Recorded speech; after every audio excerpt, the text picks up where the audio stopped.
Here, I'd like to also introduce another guest who's joining us in our Islamabad studios. We have Mr. Hannan Hussain, policy analyst of the Diplomat LSE South Asia. Now, as this unfolds, and I want to ask you essentially about the kind of precedent that has been set by India in allegations like these of false flag operations, which essentially take place to divert the attention from what is ongoing. Could you tell us a little about what has happened in recent history where India has done this before?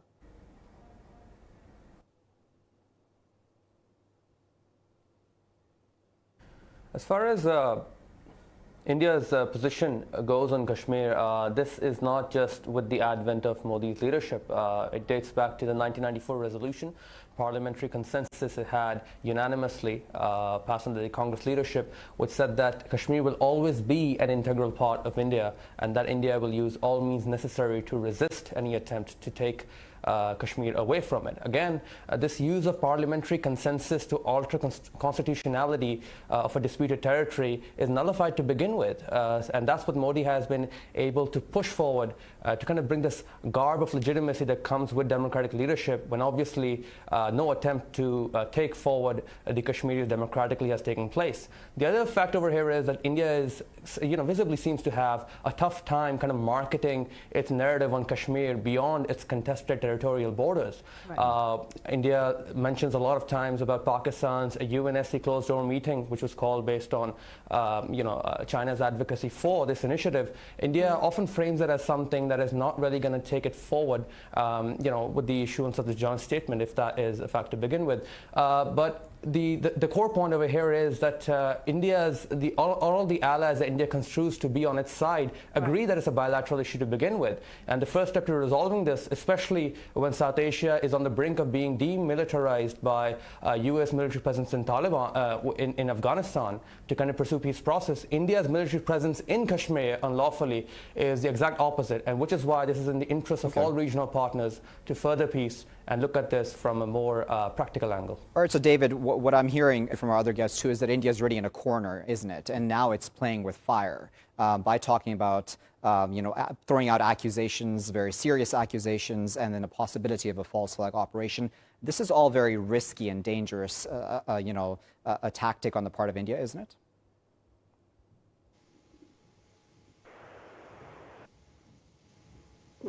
Hello? David, if you can hear me now, let me just ask you, what do you make of this very risky tactic on the part of India to be talking about these sorts of false flag operations, which, as Pakistan, of course, has titled it, about the security risk, et cetera, essentially trying to deflect from the entire situation as it stands right now in Indian-occupied Kashmir? I think they're on a very difficult terrain, really, on this, as best they can. Trying to, if you like, international partners, international states, trying to get their message across. I think that the whole point is you've got to look at what that international response has been, and I think we've seen through this. I mean, there's two important pieces of legislation that they're enacting. The Public Safety Act of 1978, which is basically another form of internment. You can arrest people quite simply, and that's included very older children. And of course you've got the Armed Forces Special Services Act, and one from 1990 that applies to Jammu and Kashmir. These are very, very wide powers, and these are being used now. So I think we're seeing through that, and that's why you've had there's been the US think tank a couple of days ago has got big concerns about it. The Human Rights Commission has also had very serious concerns about this, because thousands of people have basically been arrested on what evidence, and it's coming out now, the amount of torture that's been going on, if you like, and real violations of international human rights. So I think we're seeing through what India is saying, as much as they may want to say, oh, it's just the liberals who are saying this. No, I think it's more than just the liberals. There's a lot of condemnation throughout the world. Indeed. Let me go to General Mustafa first. General Mustafa, when we're talking about what happened at the UNHCR very specifically, and the 50-plus countries that have supported Pakistan's stance when it comes to Indian-occupied Kashmir, its concerns vis-a-vis what's occurring in that region throughout this communications blackout, how significant is that? What is the message that the world is sending to India at this time? I think all the decent people around the globe have understood what is happening. And this is the kind of, when the Genocide Watch issued its warning that Kashmir is on the genocide list, and it's happening right there already. Right. So they're coming from the UNHRC at a point when I think the General Assembly is also going to be in session.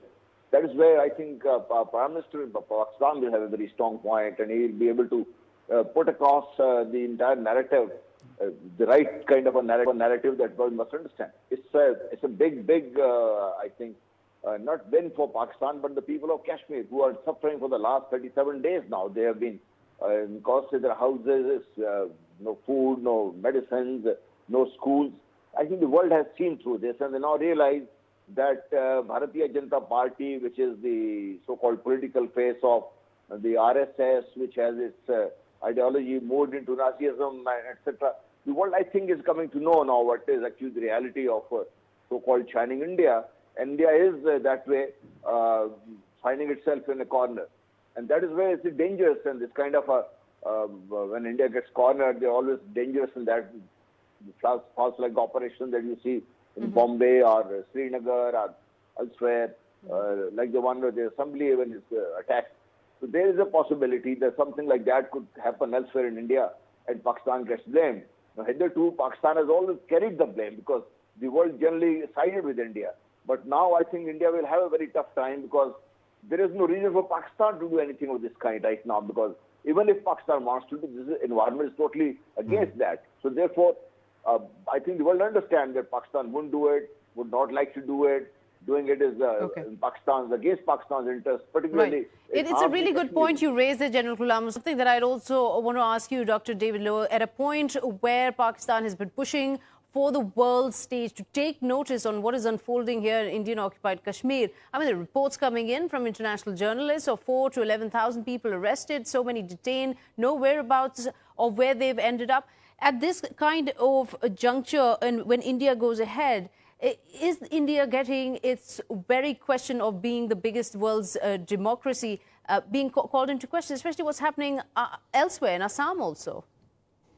Yeah, I was just going to mention Assam. You know, I mean, there has been a history post-independence from British rule of the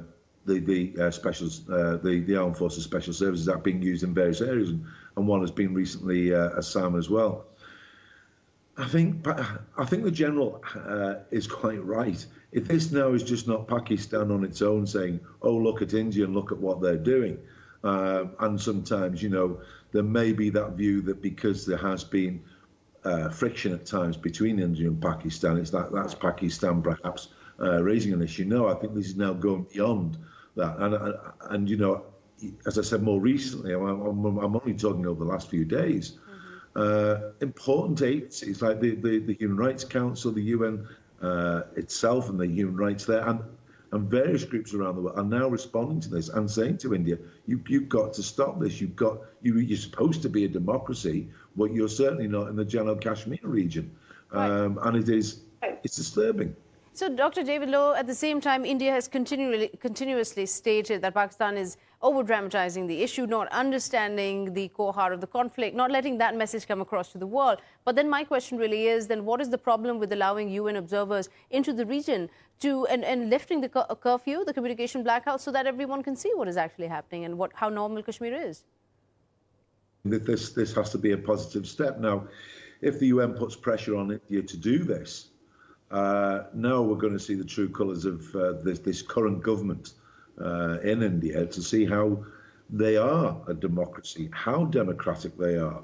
Because then if there are issues, and they claim that there's nothing to hide, they're saying, you know, most people in the area are quite safe. Well, you show the world then. You let UN inspectors go in and have a look. And as you said, lift this communications blackout. You know, let's you know, okay, there are problems maybe with violence, but let independent people go in and make that assessment. But then one would think that the UN General Assembly would have the kind of power and the jurisdiction where it could, if not anything else, with pressure, make a change happen, especially in a situation where humanitarian crisis is so huge. Do you feel like they're not delivering? They don't have the kind of backing they need to put pressure on India?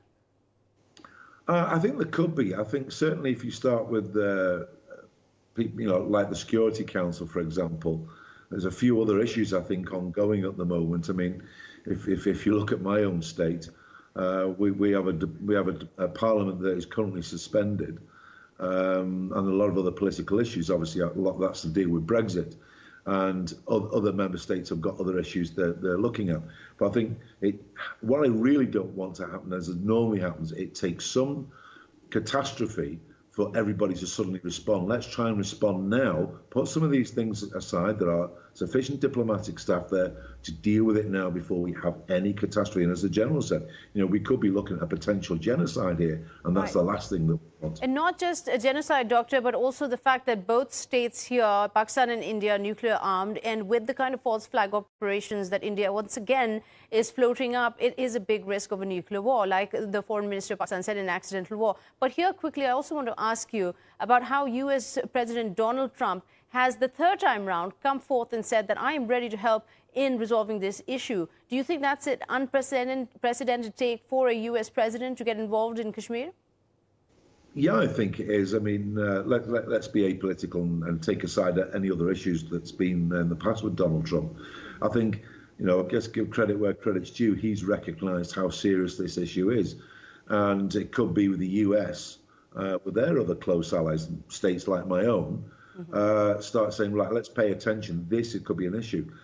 I don't think either side, India or Pakistan, would not want to go to war. I'm sure, it's like anything else, the last resort. And as you said, both nuclear powers, that really would be the last resort. But there's the warning signs to the rest of the world. Start helping now and take some action. All right, so let me just get a final word from General Mustafa. General, what are your thoughts about what happens next? Because, India has been called out. Pakistan has called it out very publicly when it comes to any possible false flag operations. The entire world is concentrating on the issue of Indian-occupied Kashmir. Do you think that we'll finally, possibly, see some maturity on the part of India's government and officials about how now they deal with the situation going forward? I don't think so, because they've got themselves in a corner now. Backing out of whatever they've done since 5th August is going to be a big slap, not only in the face of the government, but also the entire political structure that India has resurrected based on a certain thought process, and that is exclusively kind of a democracy where the minorities are not included. If that were to happen, I think they'll have a serious problem with other states where people have been clamoring and they've been fighting and doing whatever is possible. I mean, more than half of India is stuck with this kind of a thing. If they back out from it now, they are actually risking the undoing of whatever we talk about the Federation of India. That is where the problem is. I think before they moved in, they didn't realize, and before they started applying so much of force. I mean, there is one soldier per every 5 Kashmiris. I mean, that kind of force is there. I mean, you haven't seen that in the Second World War anywhere. And when you had a Holocaust, even there, that kind of a force didn't exist. So with this kind of a thing, backing out now is a big risk for the Indians. So what I feel is... Indeed, General Mustafa, well, I'm going to cut you off. I apologize, but we're going to, of course, thank you for your time today, sir, and, of course, for the insight you've brought to this discussion. Let me go to Hannan now. Hannan, you've obviously been following this issue of the Indian occupation of Kashmir and its Indian actions in that region. Looking at what the countries of the UNHCR have agreed upon, Hannan, in part, they talk about the need for regular reporting by the UN High Commissioner for Human Rights on Jammu and Kashmir. That, again, keeps the spotlight, doesn't it, on the issue of Indian occupation of Kashmir and Indian actions there. How does India find its way out, if at all, through this?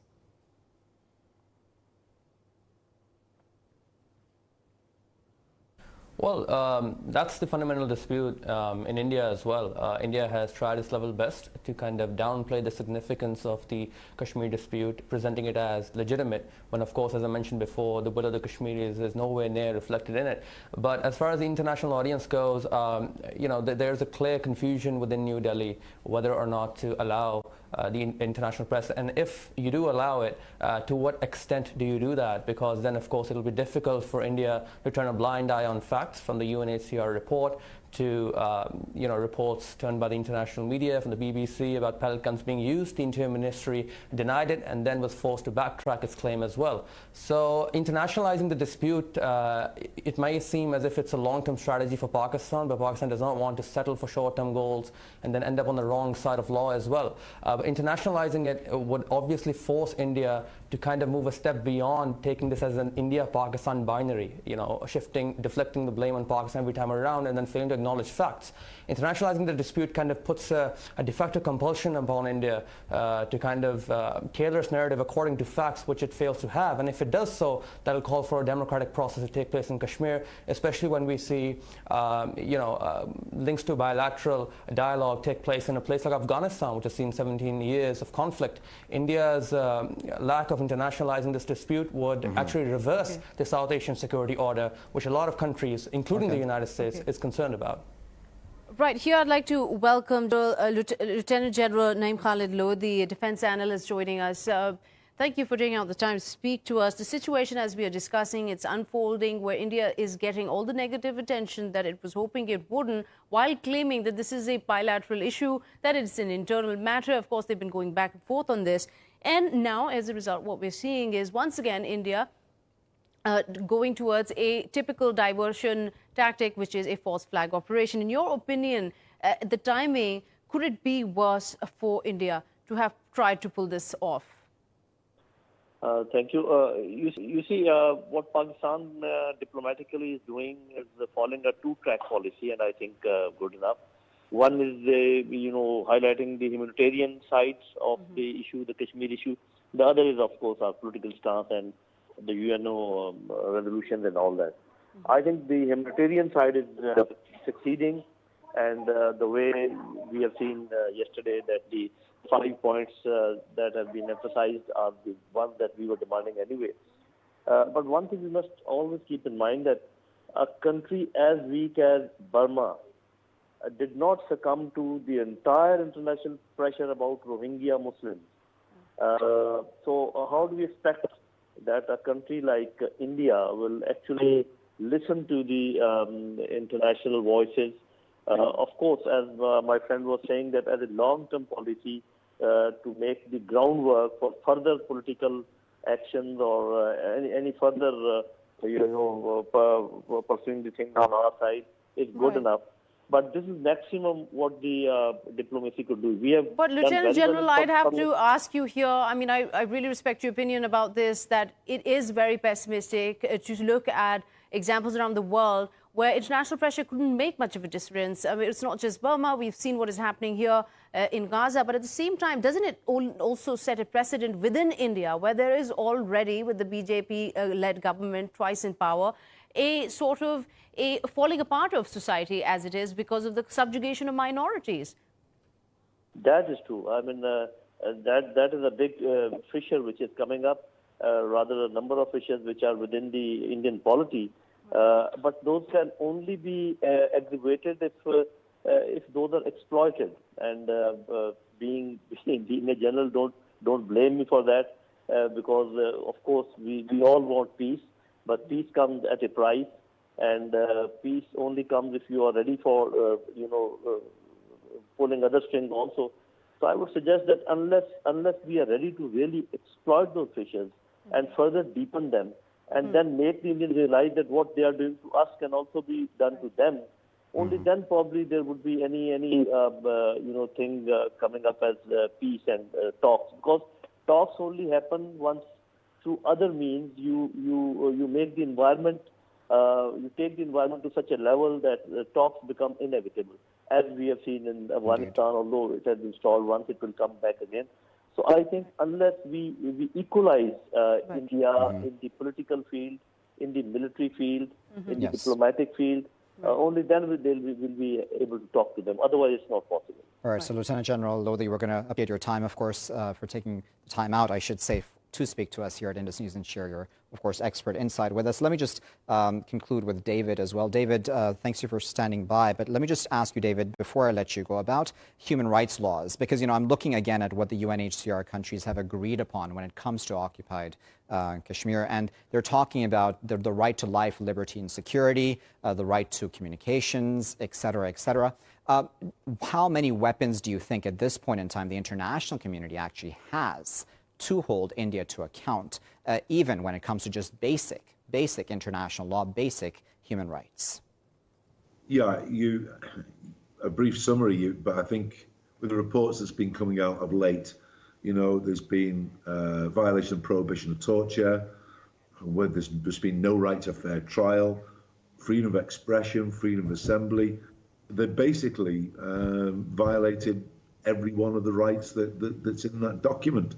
And as such, I think now is the time for states and the supporting the UN to say and go to the Indian government and say enough is enough.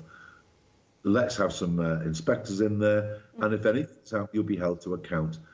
This is the price they're going to have to pay, because I think what they've done from August, it's been a total failure, and it's just been like a pogrom against the indigenous population in Jammu and Kashmir. Very well, David. We appreciate your time today, of course, sharing your insight with us on this important topic.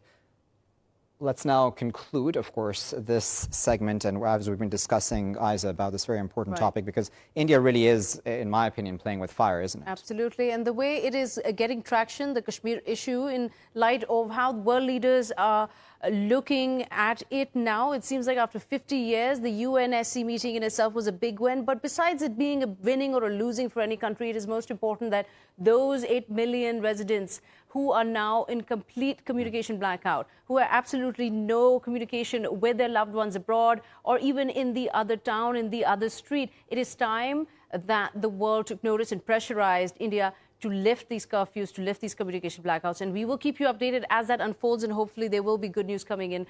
But for now, that's all the time we have. Thank you for tuning in. Thanks very much.